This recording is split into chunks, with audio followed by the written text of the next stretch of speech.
Earth, our home planet, the only planet that has lots of liquid water. One of the reasons why life has been found on this blue planet. 70% of the surface of this planet is covered by water, out of which India gets a meager 4%. Think about it. We have more than 16% of world's population, but only 4% of the world's water resources. A fast-growing economy and a large agriculture sector have stretched the country's supply of water even thinner. According to a recent World Bank report, most major Indian cities will run dry by 2020 unless policymakers make significant changes in water resources management. 2013 is water conservation year in India.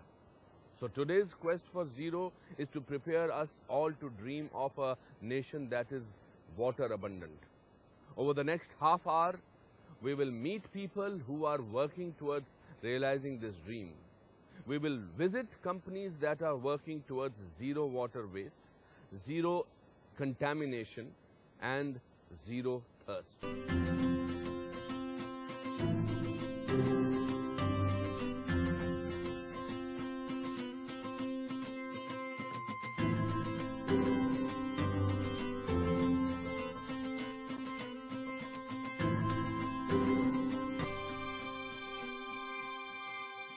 It's appalling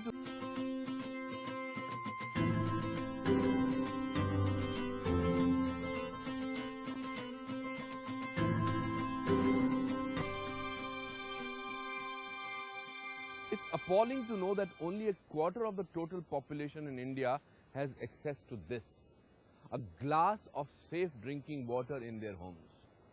Over 67% of Indian households don't treat their drinking water, even though it could be chemically or bacterially contaminated. It's no surprise then that over 75% of children are afflicted by waterborne diseases every year.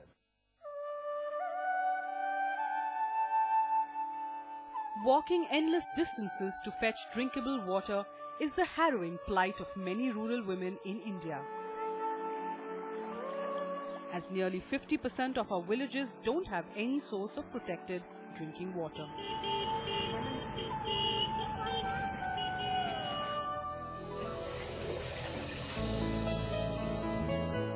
Families like Devammas are left to rely on groundwater to meet their domestic demand, leaving more than 75% of children and other family members afflicted with waterborne diseases. Na peru Devamma.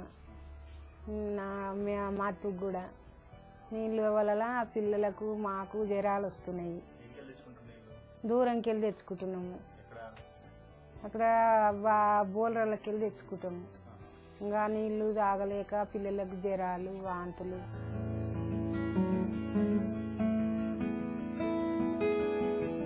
Giving access to improved health through clean water drinking is Water Health, that is aiming to provide zero contaminated water in rural India with its 7-stage filtration process. We create a purification process that takes care of any and every kind of contamination that can exist or has ever existed in the ecosystem. This technology is good enough for any kind of remediation of source water of any kind that you see in India. This is 1000 liters per hour plant, and when we receive water from the bore well, which is the case in this particular plant, it first goes through an activated carbon filter. The activated carbon filter extracts all the odor away from the water, and then it goes to a multimedia filtration. This has multiple layers of filtration process, which includes gravel, sand, and so on and so forth. And water percolates through that, and the suspended impurities are removed at that level. So these two are the first two levels of the stages, stage 1 and stage 2 of water purification. Thereafter, the water passes through these micron filters. So this is a 5 micron filter, and this is a 1 micron filter. So that means anything greater than 5 micron space would not be able to pass through this.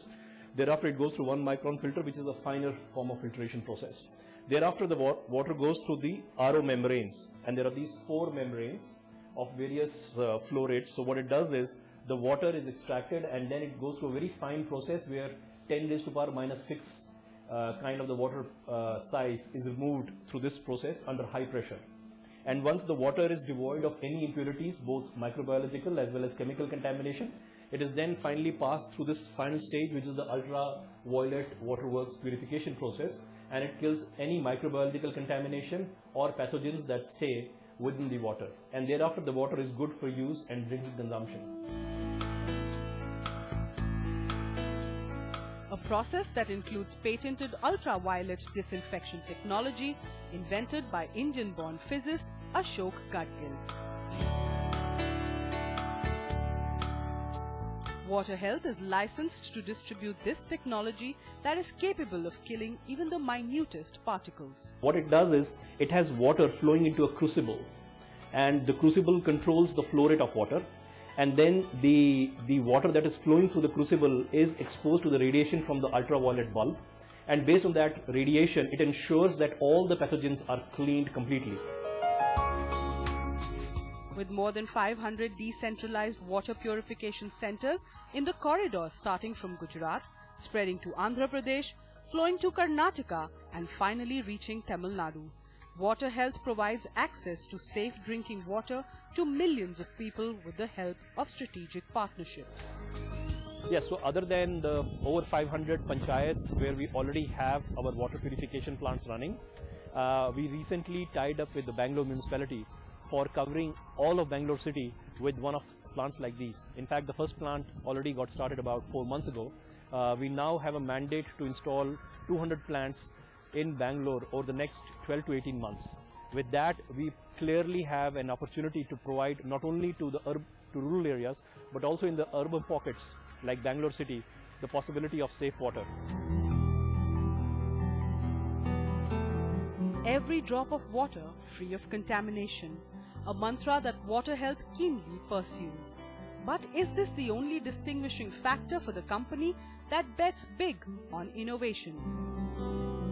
Our quality of water is identical to what you consume from Aquafina or a Kinley. Now that water is obviously priced at 50 or 60 rupees can in any of the urban centers.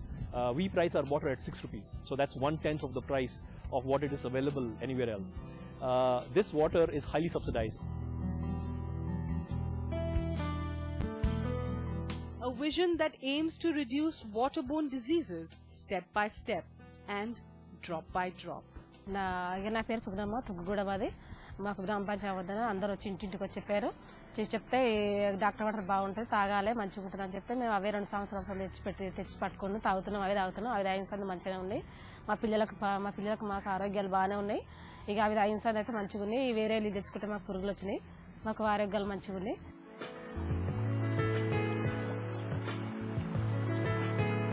Fulfilling the goal of reaching the unreached with zero contaminated water, Water Health envisions supplying pure water to every doorstep. Currently, Water Health provides or purifies about 70 million liters of water every month. And the idea is that every drop of water that is purified in our centers should have zero contamination. And that's the vision that we live for. Studies show that about 80% of the water available in the country is used for farming and less than 10% by factories. Even so, there are several industries that thrive heavily on water. One such industry is the textile sector, an industry that is growing at a speeding rate. The manufacturers must eliminate the use of caustic soda in textile pre-treatment salt and dye wastage. Too intricate to understand? Richa Industries Limited, one of the trusted names in Indian textile industry, is using the enzymatic solutions provided by DuPont Industrial Biosciences to reduce water wastage. Let's see how.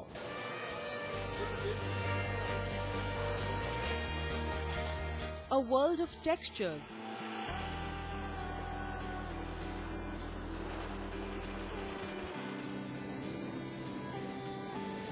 A riot of colors.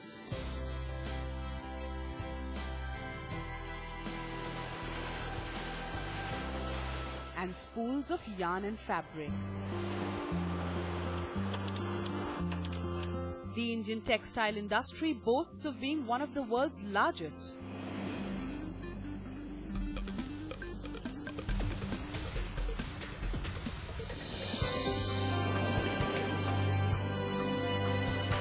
apart from this feat, it's also one of the biggest guzzlers of a very scarce resource, water. Harsh chemicals used in the pre-treatment of the cloth and in the dyeing of the fabric makes multiple use of water baths a necessity. कपड़ा knitted fabric जो है उसको जब हम knitting करके नीचे लेके आते हैं तो इसको पहले प्रिक्योर करना होता है, कपड़े को बॉइलिंग करनी होती है इसकी, और इसमें हम केमिकल यूज करते हैं, कास्टिक सोडा वगैरह इस टाइप के, साल्ट, हाइड्रोजन ऑक्साइड जो केमिकल है उससे इसको बॉइल्ड करके इसको रेडी फॉर डाइंग करते हैं.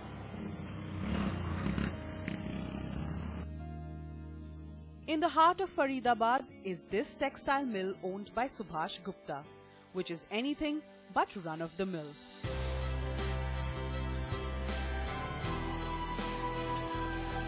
This is where a quiet war is being waged in saving precious water that is needed for a textile processing plant. Typically, 1 kg of fabric needs 100 liters of water to be processed. So in an average unit which processes 3,000 to 4,000 kgs of fabric per day. So that means we are talking about 3 lakh liters of water per day. DuPont Industrial Biosciences has collaborated with Richa Industries Limited, and this is where the revolution begins. The textile mill is using DuPont's bio-friendly and fabric-friendly enzyme Prima Green EcoScar. In its pre-treatment process, which cuts down the water bath cycles from 4 to 2, thereby reducing water consumption considerably.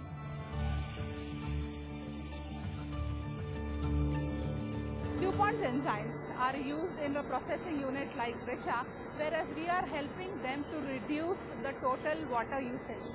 What we are doing is we are helping them to reduce the use of corrosive chemicals. So the lesser chemicals, lesser water. So the number of baths that they use today are going down and down by using enzymes, and therefore their water discharge is reduced. The impact? Post EcoScar adoption, Richa Industries Limited has reduced water consumption by 20% in the pre-treatment process. Besides this, there are also savings of energy, time and other natural resources. The actual dyeing process takes in this machine. After implementing DuPont's enzyme, we are able to reduce the water consumption level. Earlier, we are using approximately 75 liters of water per kg of fabric, but after using this DuPont enzyme, we are now achieve approximately 60 liters of water per kg of fabric.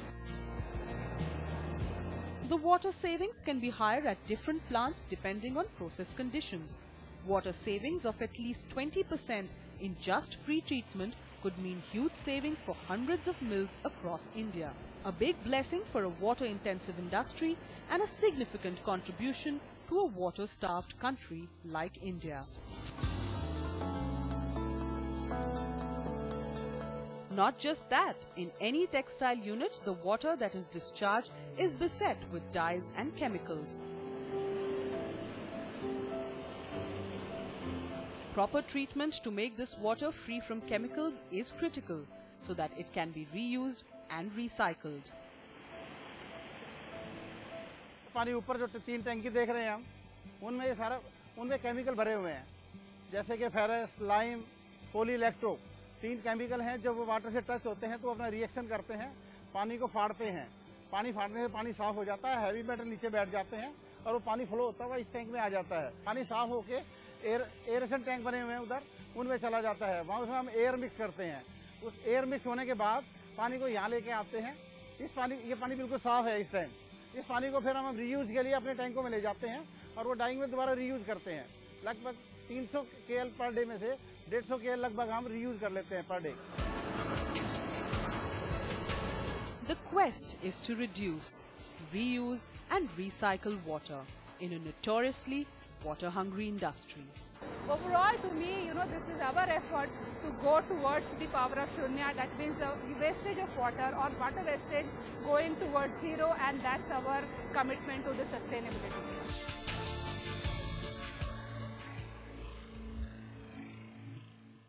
Mumbai, Chennai, Kolkata, 3 out of our 4 metros are located on the coast. The country has a very long coastline and 25% of the population lives in the coastal zone. The coastal zone is also most industrialized area in the country. This demands more water, which has put the coastal aquifers under stress. After the break, we visit companies that are addressing the water woes of our coastal community.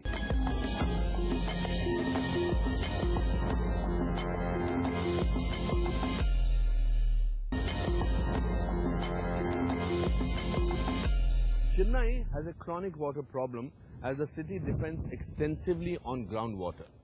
The coastal city receives about 980 million liters of water per day from ground and surface water sources against the demand of 1,200 million liters per day. The demand is expected to increase to about 2,700 million liters per day by 2031. Underground aquifers are being depleted at an alarming rate due to an increase in groundwater usage. The state government decided to alleviate the freshwater problems by the desalination of seawater. The result? The Minjur plant, the largest desalination plant in India. Sun, sand and ocean. Life in the coastal city of Chennai borders on idyllic, with residents enjoying the sight of waves lapping the shores of Marina Beach. And like any coastal city, Chennai waddles its way through monsoon. But the irony lies in the fact that the city's residents are knee-deep in water woes. Against the demand of 1,009 million litres, the city manages to supply only 766 million litres per day. There are certain cities which doesn't have any great reservoirs. Chennai is one of them. Quite a bit of the water requirement for Chennai comes from almost 200 kilometers away from here. It comes from Vedaranyam and so on. So how long can they depend on a reservoir? If there is no rain, there is no water. And then you have the water transmission over 200 kilometers. It has intermittent pumping stations, there could be leakages, you know, there are a host of issues can happen. And under such a circumstance, I think, depending on a perennial resource like seawater, nothing like that. Making that possible is Minjur Desalination, Asia's largest desalination plant. Located in the north of Chennai, the plant draws salt water from the sea and converts it to fresh water that is fit for drinking purposes. The area behind me is the seawater abstraction area from where seawater is drawn. The quantum of seawater drawn is 240 mld to treat and get a product water of 100 mld. Water is drawn through subsea pipelines made of HDPE. The diameter of the pipeline is 1.6 meters and the pipelines go to a length of 600 meters inside the sea, buried onto the sea on the bed. The process of cleaning the seawater begins from the time it is dropped on the shore for the first time. Seawater travels through the pipelines and reaches the first chamber on the shore. This is called the seawater intake chamber. This is where the water from the sea drops in for the first time on the shore, and it enters the first stage of screening called as screen removal, which is done with the help of mechanical bar screens. The minute organisms which enter the seawater through the pipeline are removed at this stage, and the water is then let out to the next stage, which is the pre-treatment stage of the plant. We need to add certain chemicals to it to ensure that whatever suspended solid is there, it enlarges in mass and settles under its own weight. This is achieved by adding certain chemicals which are added at the beginning, right at the seawater intake chamber itself. Seawater, with its mix of suspended and dissolved solids, goes through various filtration processes in the pre-treatment stage. The process of removing of suspended solids is essentially achieved by having 2 and 3 stages of filters depending on the type of seawater we encounter. For this particular plant and this particular product water needs, we have 3 stages of filtration. First is called the gravity filters, sand filters, where the water is filtered under gravity. The second stage of filtration is called the pressure filters, wherein the water is pumped on the filter media, which is sand in this case, under a pressure vessel. And the last stage is called as a cartridge filter, where the minute and the most smallest particles of suspended solids are removed. After the water passes through all three stages, we get a completely suspended free water which has nothing but salts. The last step between filtered brine water and clean drinking water is reverse osmosis. Now the process of RO, as the name suggests, is reverse osmosis, wherein water from one pressure level goes to a different pressure level under the action of pressure. An RO membrane, a typical RO membrane which we use here, is made of polyamide. It is a spirally wound membrane which is having several layers wound over each other, and one such membrane is connected to the other membrane using connectors and end rings and placed inside the vessel. This is the typical section of any RO vessel, and 8,400 of such membranes contribute to the production of 100 million liters of water. Permeate water is extremely pure, but at the same time tasteless. It is not fit for human consumption. To make it fit for human consumption, it needs to go through the last stage of treatment, which is also referred to as a remineralization process, in which certain chemicals are added, namely carbon dioxide and caustic soda, to make it potable. This is where the name mineral water is derived mostly from. The 100 million liters a day has surely made a difference to the lives of residents like these who value every single drop. Sure, that this is extremely, this will play an extremely significant role towards that goal, because India being such a large coastline country, it's got such a huge, it runs in thousands and thousands of kilometers, and it's got a beautiful shape wherein from the coast, say approximately 100 kilometers, the water can travel. So therefore, quite a bit of the requirements of the water between south and right up to center can be met through this. Therefore, we are easing the load on groundwater reservoir, the groundwater source. So this is heading in that direction. The more desal plants we have, the more we approach zero. The water crisis is not just about the disturbance in the demand and supply curve, but also about mismanagement of water resources. But these companies have shown us how we can manage our water resources better, from cleaning contaminated water to treating saline water to even bringing down the usage of industrial water. We have met companies on a quest to meet various water challenges. If you too have an innovation that can change the course of action as far as Indian problems are concerned, do write into us at powerofshunya13@timesgroup.com. Until next week, it's me, Anupam Kher, saying goodbye. Next week on The Power of Shunya, we bring you face to face with innovators and companies trying to solve one of India's most pressing problems, nutrition. Meet a company which is trying to counter the problem of low iron levels through a simple packet of biscuits. And another one on a quest for zero hungry mouths. And a rice miller that is manufacturing fortified rice to address the problem of malnutrition.